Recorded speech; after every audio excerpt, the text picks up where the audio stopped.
49. Louvado seja Deus.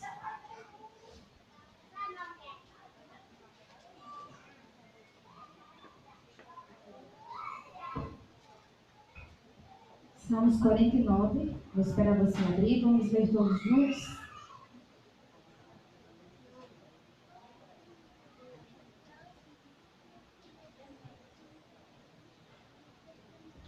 Eu tenho a certeza que nós não vamos sair daqui da mesma maneira que chegamos a este lugar, amém? Glória a Deus! Nós já aprendemos que aonde Jesus está, alguma coisa acontece e nada é em vão. Todos já abriram da glória a Deus? Glória a Deus! Agora feche seus olhos, incline sua cabeça e vamos fazer mais uma oração ao Senhor. Ó Senhor, Pai querido e Pai amado, mais uma vez eu te apresento a tua igreja, que todo mal suma e desapareça, Senhor, do nosso meio, aqui nós só aceitamos a tua presença, seja bem-vindo no nosso meio, Senhor. Abençoa o teu povo do menor ao maior, nos cobre com o teu sangue, Senhor, com a tua graça. Ó Espírito Santo de Deus, fala com a tua igreja conforme a tua vontade, que não venha ser eu, mas sim o Espírito Santo sobre cada vida, falando sobre cada vida, para cada vida, em nome de Jesus. E a igreja que crê, diga assim seja. E aplauda ao Senhor mais uma vez. Acompanhe na sua Bíblia, vamos ler. Salmos 49. No esboço fala o seguinte: a vaidade do homem. E esse salmo, ele foi escrito, deve ter aí na sua Bíblia também uma letrinha bem pequenininha que diz assim: ao mestre de canto, Salmo dos filhos de Corá. Acompanhe na sua Bíblia, verso 1, diz o seguinte: povos todos, escutai isto, dai ouvidos, moradores todos da terra. 2. Tanto plebeus como os de fina estirpe, todos juntamente ricos e pobres. Olha aqui para mim, igreja. Ele não está especificando apenas um tipo de pessoa, como ricos ou pobres. Ele está pedindo para que os povos venham a escutar. Foi isso que nós acabamos de ler. A todos os povos, os plebeus e também os ricos, os de grande estirpe e até os de menos estirpe. Amém? Vamos lá. Não estou entendendo nada, mas você vai já entender o que o Espírito Santo quer lhe dizer. No 3. Os meus lábios falarão sabedoria e o meu coração terá pensamentos judiciosos. Ele está querendo dizer que são pensamentos de justiça, pensamentos justos. No 4. Inclinarei os ouvidos a uma parábola, decifrarei o meu enigma ao som da harpa. 5. Porque eu de temer nos dias da tribulação, quando me salteia a iniquidade dos que me perseguem, misericórdia, dos que confiam nos seus bens e na sua muita riqueza se gloriam. 7. Ao irmão, verdadeiramente, ninguém o pode remir, nem pagar por ele a Deus o seu resgate. 8. Pois a redenção da alma deles é caríssima, e cessará a tentativa para sempre. No 9. Para que continue a viver perpetuamente e não veja a cova. Olha aqui para minha igreja. O que o salmista está querendo falar é que muitas vezes os homens se confiam nos seus bens, nas suas posses, nas suas riquezas e se esquecem de Deus. Muitos dizem: não preciso de Deus. Não necessito da presença de Deus, porque o que eu já tinha que adquirir neste mundo, eu já adquiri. Mas a Bíblia diz o seguinte: que descerão ao abismo todos os perversos e todas as nações que se esquecem de Deus. Está escrito na palavra. Aqui o salmista está falando sobre a vaidade do homem, sobre aquilo que o homem tem. Mas, no dia em que Jesus pedir a alma dele, o que será que ele tem preparado? Amém? Porque o que importa para Deus é a nossa alma. Não é nem tanto o corpo e nem o espírito, mas sim a alma. Vamos continuar lendo. No 49, 10. Vamos lá. Porquanto veem-se morrerem os sábios, e parecem tanto estulto como inepto, os quais deixam a outros as suas riquezas. 11. O seu pensamento íntimo é que as suas casas serão perpétuas, e as suas moradas para todas as gerações. Chegam a dar seu próprio nome às suas terras. Olha só que interessante. Olha o que o salmista está dizendo, porque eles se confiam naquilo que eles têm. Mas o que será que eles têm preparado para o dia do Senhor? O que eu tenho preparado para o grande dia do Senhor Jesus? Nós temos a certeza que um dia Ele irá voltar. Nós não sabemos o dia, nem a hora, nem o momento. Mas nós sabemos, temos a certeza, está escrito, nada do que foi registrado na Bíblia irá mudar, amém? Sempre vai continuar sendo a mesma coisa. E o salmista está falando aqui para homens vaidosos, para homens que se esquecem de Deus, para homens que abandonam a Deus, para homens que acham que não precisam da presença de Deus sobre as suas vidas. Ele está dizendo, olha, eles possuem, eles têm, eles adquirem, mas nada disso eles irão levar.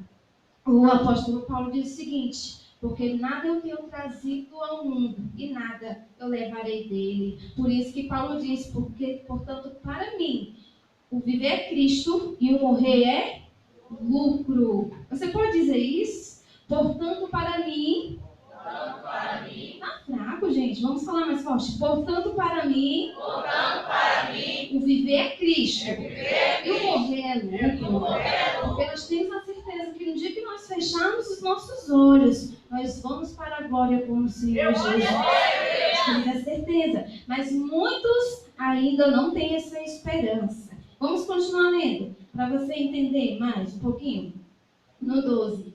Todavia, o homem não permanece em sua ostentação. É antes como os animais que perecem.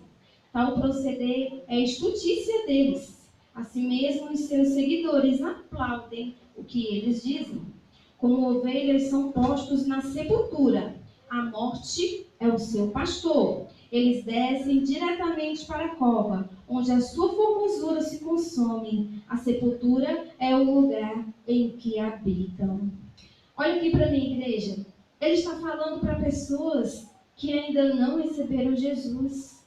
Para pessoas que acham que não precisam de Deus. Essa palavra não vai se cumprir na nossa vida, não. Porque nós vamos passar dessa vida para outra. Nós vamos estar com Jesus. Mas muitos descem a cova nessa situação. Muitos descem a cova sem esperança, sem saber para onde vão. Está aqui, está escrito na palavra de Deus. Eles descem a cova, eles vão, eles não têm esperança alguma. Mas nós temos a esperança, amém? Porque a esperança habita em cada um de nós. É Jesus Cristo, o Senhor e Salvador das nossas vidas. Vamos continuar lendo.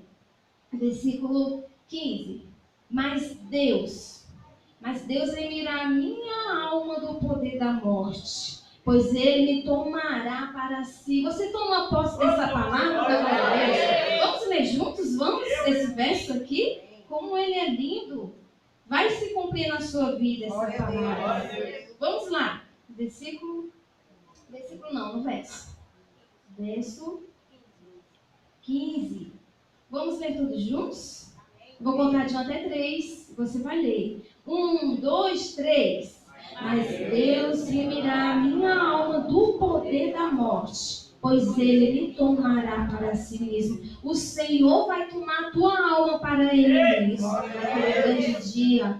Ou nós vamos ser arrebatados juntos, ou então uns vão na frente, né, dos outros. Isso é uma coisa que ninguém quer, né? Ninguém quer ir à frente do outro, né? Ninguém não quer morrer antes do outro, né? Mas nós não sabemos até quando durará a nossa ficha aqui nessa terra, né? Nós estamos numa grande fila, igreja. Isso é real, mas é no reino espiritual. Nós estamos andando, cada um de nós temos uma senha, você está entendendo? E a qualquer momento o Senhor pode dizer, não, acabou o teu tempo, chegou a tua vez, chegou a tua hora. E é assim, porque só quem tem poder sobre as nossas vidas é Jesus. E é Ele que sabe todas as coisas. Por isso que o apóstolo Paulo diz, nós já ouvimos várias vezes, porque naquele grande dia, no ressoar da última trombeta, os mortos em Cristo ressuscitarão primeiro, e depois nós que estivermos vivos seremos arrebatados com o Senhor nos ares. Amém? E isso vai se cumprir na nossa vida, se nós não formos antes. Vamos lá. No 16. Não temas. Não precisa temer nada. Não temas quando alguém se enriquecer, quando avultar a glória de sua casa. Pois em morrendo nada levará consigo, a sua glória não o acompanhará. Ainda que durante a vida ele se tenha lisonjeado, e ainda que o louvem quando faz o bem a si mesmo, irá ter com a geração de seus pais, os quais já não verão a luz. Por que não verão a luz? Porque pereceram. No 20, o homem revestido de honrarias, mas sem entendimento, é antes como os animais que perecem. Esse é o homem sem Jesus. Esse é o homem que não tem a sabedoria de Deus. Esse é o homem que ainda não recebeu a Jesus. Se ele for rico, se ele tiver posses, mas se ele não tiver entendimento, ele vai perecer como perecem os animais. Mas nós já temos a certeza da nossa salvação. Você tem certeza da sua salvação, da glória a Deus? Nós temos que ter a certeza, irmãos. Porque nós não somos como as ondas do mar, que uma hora está bem, outra hora está mal. Eu creio que um dia Jesus vai voltar, eu vou ser arrebatado, mas outro dia, será que Jesus vai voltar? Como é que vai ser amanhã? Não, irmãos, nós não podemos ser como as ondas do mar, uma hora está bem, outra hora está mal, não. Nós temos que ter a certeza da nossa salvação. A Bíblia diz, bem-aventurados aqueles que esperam confiantemente na vinda do Senhor Jesus Cristo. É aquele irmão, aquela irmã que não olha para trás, que não retrocede de maneira alguma, mas que permanece firme na presença do Senhor. Nós acabamos de ler que o homem sem Deus, ele não é nada. Ele pode até ter tudo, mas se ele não tiver Jesus, ele não tem nada, irmãos. Porque a nossa esperança está em Cristo Jesus. Porque a nossa salvação está em Cristo Jesus. Amém? Agora, abrindo aqui um parêntese. Eu não estou dizendo que nós não podemos ter posses, que nós não podemos ter bens, que nós não podemos ser bem-sucedidos, não. E isso ficou para cada um de nós. Já foi profetizado nesta campanha que o Senhor iria abrir as portas. Mas sabe qual é a diferença daquele que não tem Jesus? Para nós, é porque nós, além de nós termos Jesus, nós temos a confiança nele. Nós temos a esperança nele. E aí, se tiver o dinheiro no bolso, aí o negócio melhora, não melhora? Aí o negócio fica melhor. Tendo Jesus e sendo bem-sucedidos, aí sim, amém? Mas aqui o salmista está falando de pessoas que adquirem tudo na sua vida, mas não tem esperança em Deus, mas não põe a sua confiança em Deus, e às vezes perecem e não levam nada. Certa vez, Jesus estava falando para uma multidão, dizendo o seguinte, que um homem rico, ele tinha um grande celeiro. Muitos de nós já ouvimos falar dessa passagem bíblica, ou limos várias vezes. Então, esse homem rico, ele tinha um celeiro, e ele pegou e disse assim, olha, eu tenho tanta coisa que esse celeiro está ficando muito pequeno. Vou derrubar ele, vou construir um maior, e aí eu vou abastecer todo o meu celeiro, né, com grandes coisas. Com as posses que ele tinha. Mas só que Jesus chamou ele de louco.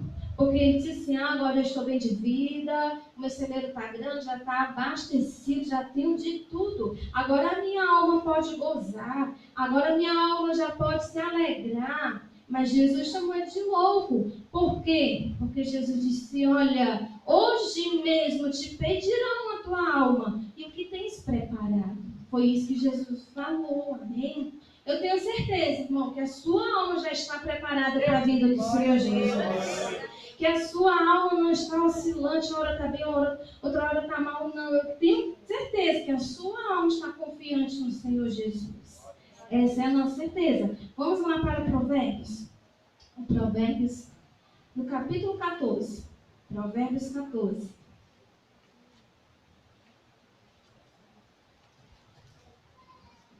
Foi bem interessante o que o salmista falou ali no Salmo 49 sobre a vaidade do homem, sobre o que o homem adquire, que acha que não precisa de Deus, mas no final ele perece, nada ele leva junto com ele.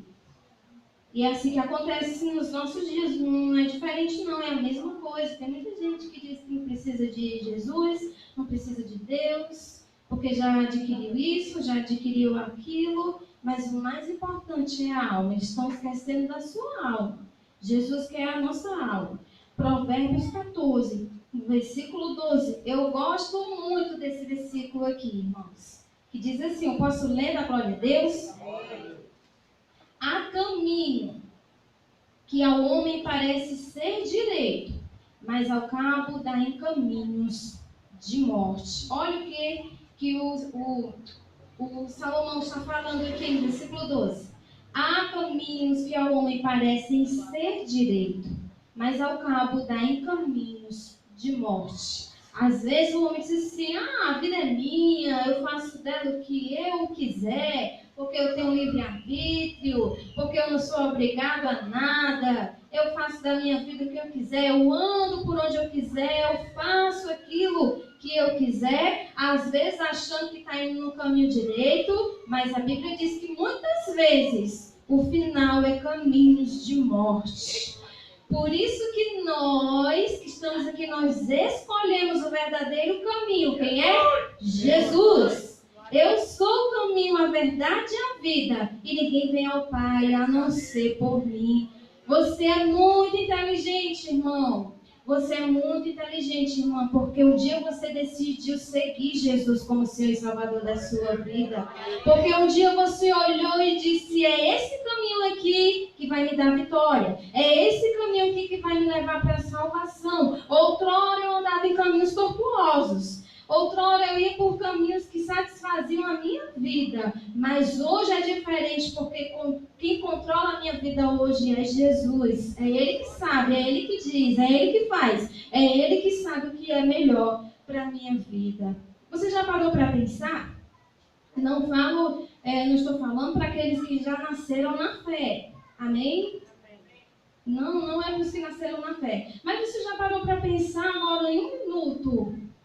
Se você não estivesse aqui hoje, aonde você estaria? Eu estou falando antes de aceitar Jesus. Você já parou para pensar nisso? Se você não estivesse aqui, aonde é que você estaria neste momento?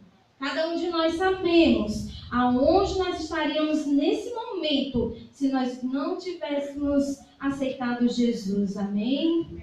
Agora para pensar um pouquinho. Se você tivesse continuado naquele caminho que você andava, será que você estaria vivo ou se você já teria perecido? Amém?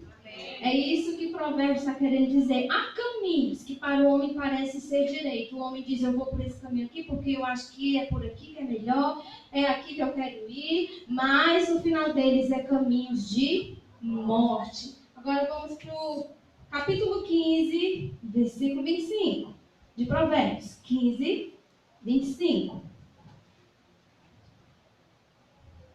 Ou melhor, 15, 25 não, 15, 24.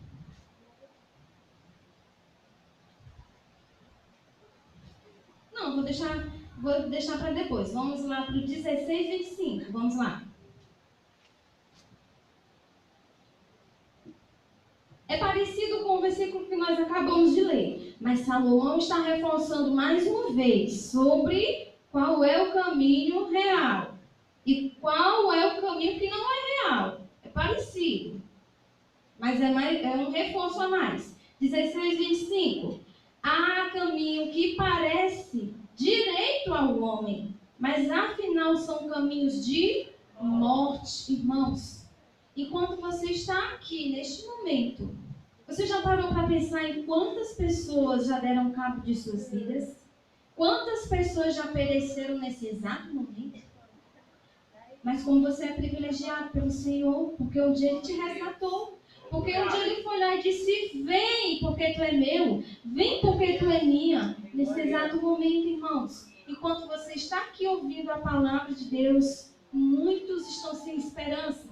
Muitos estão pensando em tirar, de dar cabo da sua própria vida. Muitos estão por aí, sem esperança, sem Deus nas suas vidas, sem Deus no mundo. E nós temos que agradecer a cada minuto da nossa vida, a cada segundo da nossa vida, a misericórdia do Senhor Jesus sobre nós, a mão poderosa de Jesus sobre as nossas vidas, mesmo na tristeza, na perseguição, na angústia, mesmo passando por grandes coisas, nós temos que sempre agradecer ao Senhor por tudo que Ele tem feito pelas nossas vidas. Se não fosse, igreja, a misericórdia do Senhor sobre nós, se não fosse o poder do Senhor sobre as nossas vidas, olha, nós já teríamos descido a cova também. Mas a mão do Senhor nos resgatou. Mas a mão do Senhor foi até lá onde nós estávamos e disse, vem, porque eu tenho um plano na tua vida, vem, porque ainda não chegou a tua hora, vem, porque eu quero te resgatar, vem.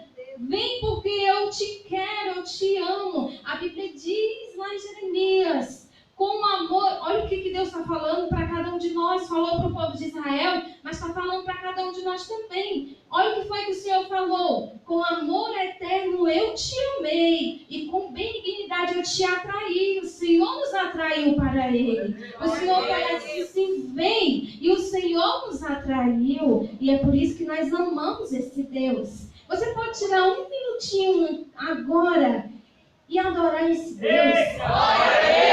Ao Senhor Jesus. Ele te amou, Ele te atraiu com amor eterno, com amor verdadeiro. Não foi amor falso, não. Porque Deus nos ama e vai continuar nos amando, amém? Senhor, obrigado pela tua misericórdia, Senhor. Obrigado pela tua paz, Senhor, pelo teu amor. Obrigado. Porque até aqui o Senhor tem estado conosco. Mesmo em meio a tribulações e angústias, o Senhor tem estado conosco. O Senhor não nos tem desamparado de maneira alguma. Senhor, obrigado pela tua presença, pela tua paz. Senhor, nós não merecemos, Senhor. Nós não merecemos nem estar aqui. Mas a tua mão nos alcançou. A tua mão nos resgatou. Olha, irmãos, quão grande foi o amor de Deus para com cada um de nós. Porque nenhum de nós ainda tínhamos nascido. Mas Jesus lá na cruz, Ele disse, eu vou porque eu amo a cada um deles. Eu vou morrer por cada um deles. Para remir do pecado, para remir da morte, para remir de todos os males. Eu vou. Nenhum de nós tínhamos nascido, porque nenhum de nós estávamos naquela época com Jesus, o Jesus que se fez carne, o Jesus que se fez homem, que habitou no meio dos homens. Nenhum de nós estávamos lá, mas o Senhor já pensava em cada um de nós, irmãos. Nós andávamos por caminhos tortuosos, por caminhos que não agradavam a Deus. Mas mesmo assim o Senhor nos resgatou. Mesmo assim o Senhor foi lá, nos tirou da cova, nos tirou do lamaçal do erro e do pecado. E eu te agradeço, Senhor, por tudo que o Senhor fez. Agora vamos lá para o 14. Não, para o 15 e 24 agora. Olha só a diferença. Vamos ler. Provérbios 15 e 24. Olha o que diz. Para o sábio, há o caminho da vida que o leva para cima. Quem é esse caminho, igreja? Jesus, você pode dizer mais forte? Que caminho é esse? Jesus, Ele é o único caminho que nos leva para cima. Ele diz o seguinte, para o sábio, há o caminho da vida que o leva para cima, a fim de evitar o inferno embaixo. Amém? Olha como nosso Deus é poderoso.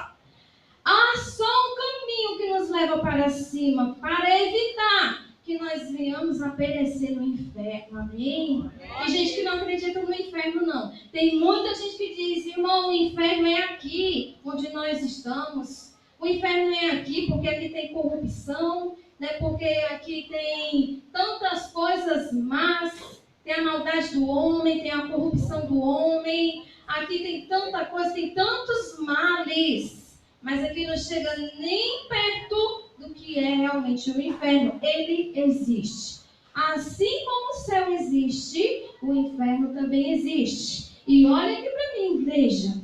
Jesus, ele pregou mais sobre o inferno do que sobre o céu. Jesus pregou sobre o céu, sobre a glória, sobre a Nova Jerusalém. Ele falou, mas ele pregou mais sobre o inferno. Mas por que Jesus fez isso, irmão?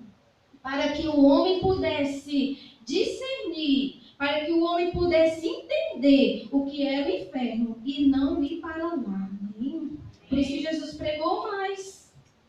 Jesus falou ao povo, Jesus exortava ao povo. Lá naquela grande multiplicação em que havia 15 mil pessoas, estava muita gente ali, e Jesus multiplicou os pães, e Jesus ele deu a fartar, comida a fartar as pessoas, mas depois Jesus começou a pregar. Jesus começou a dizer que aquele que não comesse o pão vivo que desceu do céu não ia herdar a vida eterna. E Jesus começou a falar, e as pessoas começaram a sair, porque não quiseram ouvir a exortação de Jesus. Aconteceu com Jesus, agora imagine com cada um de nós. E as pessoas começaram a sair, e alguns diziam assim, olha, duro é ouvir esse discurso aí que ele está falando, é muito duro, ele está exigindo muita coisa, ele está falando muita coisa, mas é muita coisa que se tem que fazer para poder dar a vida eterna. Está muito difícil esse discurso dele, é muito duro, ele está falando palavras aí duras. E as pessoas começaram a sair, e só ficou 12, irmãos. Só ficou 12. Diga assim, eu faço parte desses 12. Diga mais uma vez, eu faço parte desses 12.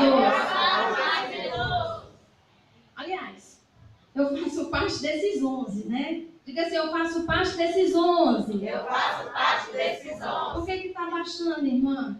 Porque Jesus disse que tinha um traidor no meio deles, né? Era Judas Iscariotes. Deus me livre, nenhum de nós somos Judas Iscariotes, amém? Amém. Você é João, você é Tiago, você é André, você... Não sei, qualquer um menos Judas, amém?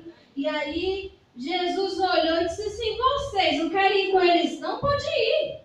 Muitos já foram, se quiser ir, pode ir. Mas aí tinha um homem meio doido, chamado Pedro, né? Ele estava lá e disse assim, Senhor, para onde iremos nós? Tu tens as palavras da vida eterna. Pedro entendeu. Olha, se era difícil viver a vida com Jesus, imagine sem ele. Deve ter sido isso que Pedro pensou. A minha vida era difícil. Está sendo difícil, mas vai ser pior se eu te abandonar, Jesus. Vou ficar aí contigo, estou aqui. Amém. Eu só não sei se ele disse, né? Nós estamos juntos até debaixo d'água, né? Eu creio que ele não falou isso não, mas Pedro, ele estava ali. Vamos ler mais uma vez esse versículo? Depois marque na sua Bíblia.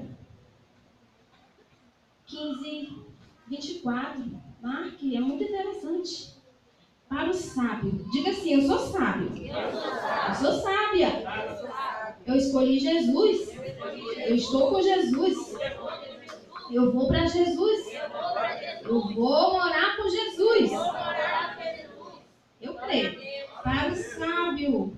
Você foi muito sábio, irmão, de ter aceitado Jesus na sua vida. Para o sábio, há o caminho de vida que eu levo para cima, a fim de evitar o inferno embaixo. Porque o inferno realmente existe. O inferno não é aqui. O inferno é um lugar muito ruim. Não é um lugar bom não de se morar. Muitos irmãos, muitos nesse exato momento estão lá, desceram a cova, desceram sem Jesus, sem nenhuma esperança. Por isso que a Bíblia diz lá em Apocalipse, né? Quanto aos covardes, aos incrédulos, aos mentirosos, e aí tem mais mais classes, né? Jesus disse, quanto aos covardes, aos medrosos, aos mentirosos, né? Aos perversos, a parte que eles cabem é o lago de enxofre, né? A saber, a segunda morte. Jesus disse. Jesus não escondeu nada, irmãos. Porque a Bíblia ela não dá um jeitinho para o homem ser salvo, não. A Bíblia ela é o que é e vai ser sempre o que ela diz. E nada vai mudar. Não tem jeitinho, irmãos, para entrar no céu. Vamos dar um jeitinho aí. Vê se a irmã encontrei um versículo na Bíblia, dá um jeitinho aí. Que a gente pode viver de qualquer jeito, que a gente pode andar de qualquer maneira e ir para o céu. Tem isso não, irmãos. Porque com Jesus só existe o céu ou o inferno. Não tem purgatório, não tem nada dessas coisas não. Ou é céu ou é inferno. Tanto que o Espírito Santo registrou, está escrito na sua Bíblia da glória a Deus. Glória a Deus. Também está escrito na minha. Para evitar o inferno lá embaixo. Agora abra lá em 2 Pedro, capítulo 3. Pedro.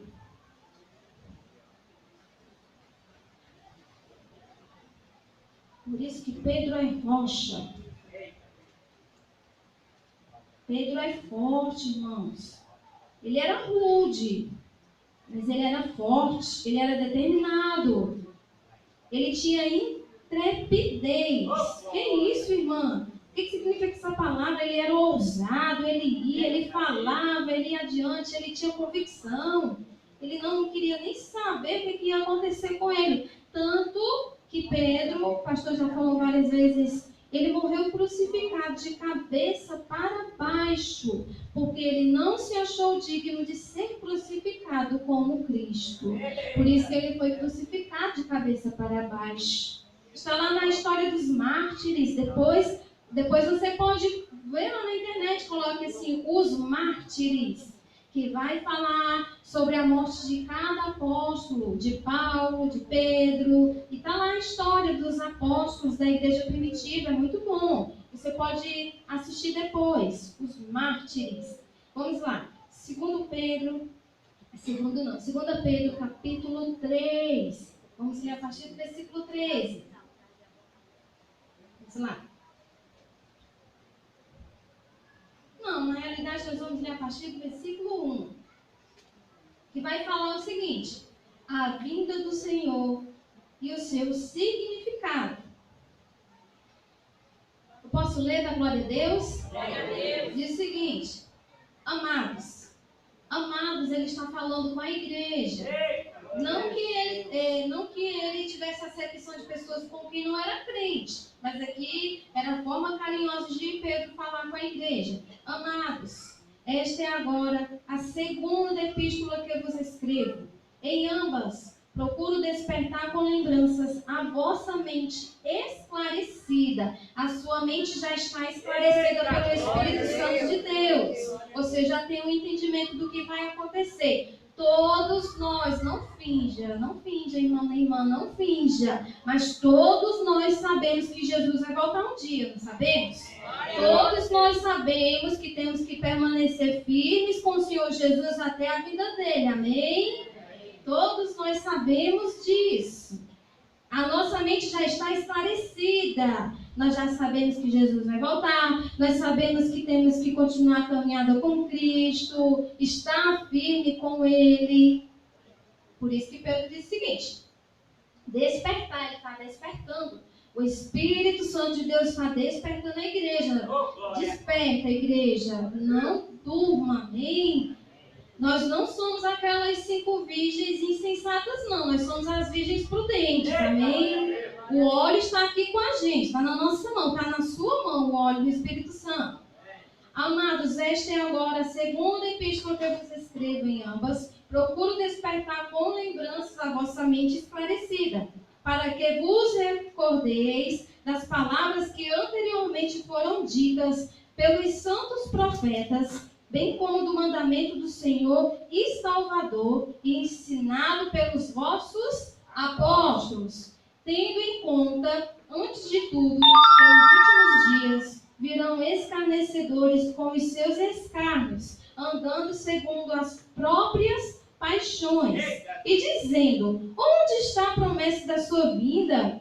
Porque desde que os pais dormiram, todas as coisas permanecem como desde o princípio da criação. Olha aqui para mim, igreja. Esses pais que Pedro está falando eram os apóstolos, os profetas, todos aqueles que profetizaram, que anunciaram, que disseram o que iria acontecer nos últimos dias. Vou dar um exemplo de um dos pais, Daniel, amém? Lá em Daniel fala, né, sobre o arrebatamento. Muitos iriam dormir no pó da terra, mas depois muitos seriam também atormentados no inferno. Está lá em Daniel, capítulo 12.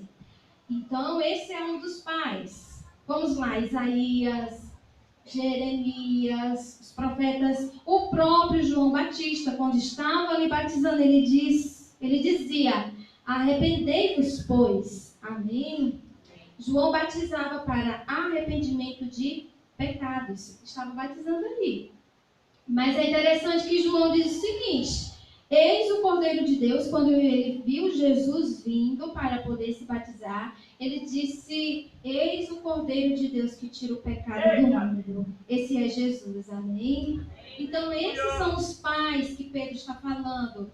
Os profetas, os apóstolos que estavam ali anunciando, que estavam ali dizendo: Jesus, ele irá voltar.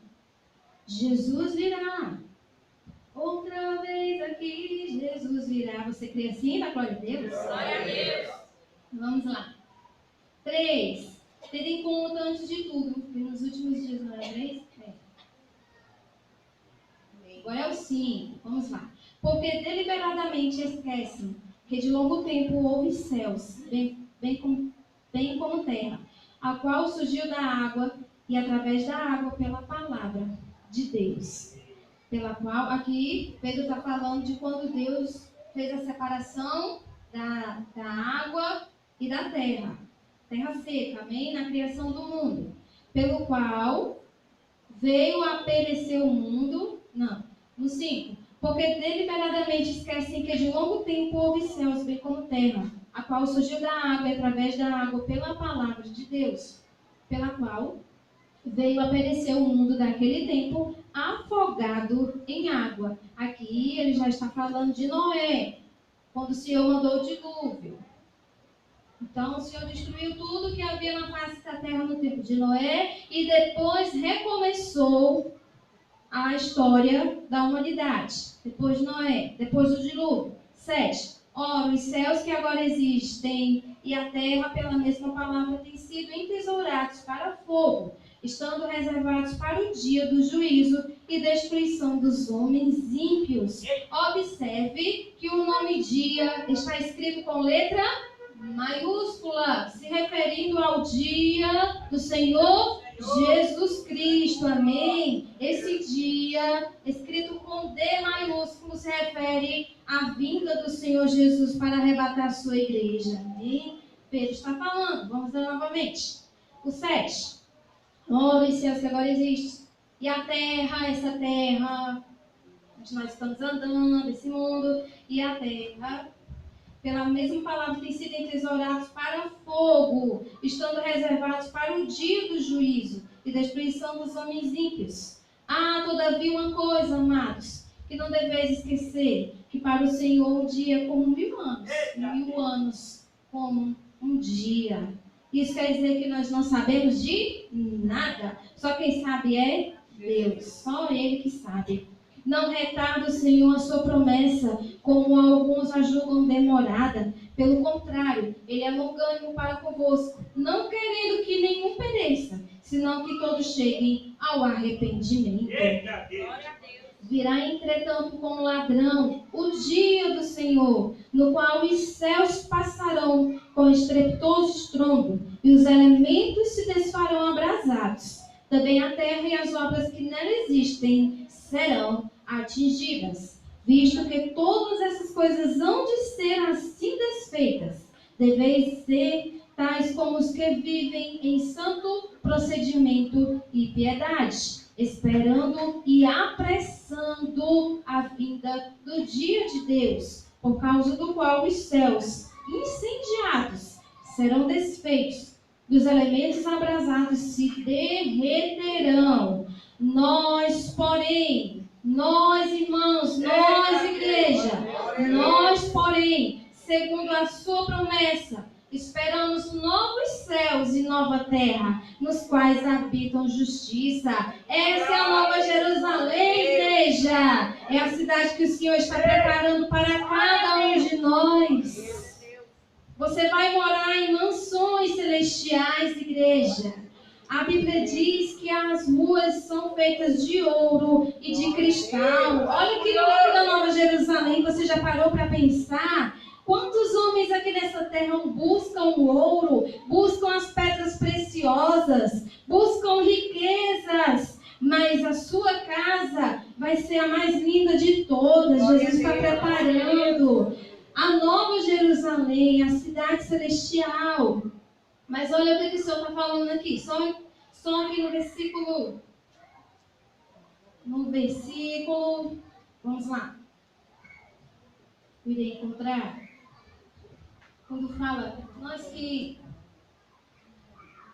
temos o anseio de Jesus voltar, tá aqui no 12, ó, esperando e apressando a vinda do dia de Deus. Por isso que lá em Apocalipse, lá no final, ele diz assim, olha, Maranata, ora vem, Senhor Jesus, mais uma vez, Maranata, ora vem, Senhor Jesus. Você anseia pela vida do Senhor Jesus na glória a Deus? Nós temos que ter um anseio. Senhor, eu creio que o Senhor irá me buscar, o Senhor está vindo. É só terminar as mansões celestiais. Deve ser por isso que está demorando, né? Porque é tanta gente no mundo, né? Tanta gente, rapaz. Deve ser por isso. Não sei se é por causa disso.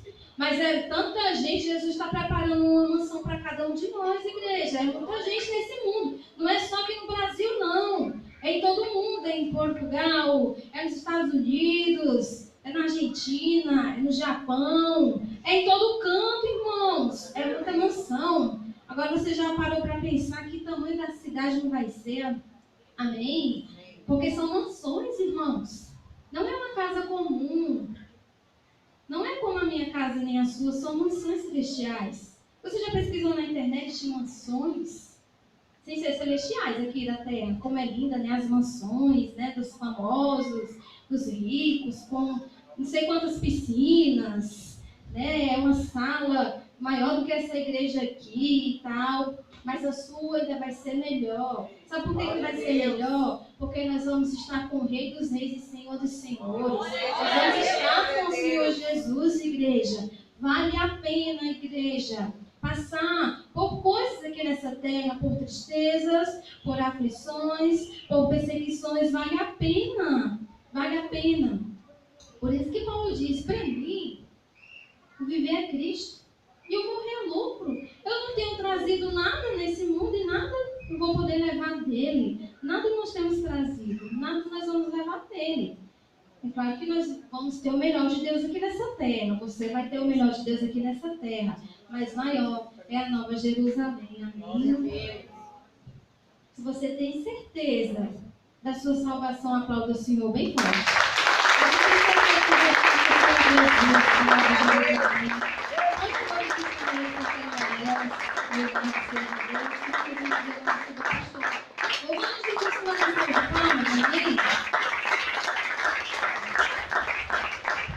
Vamos crer.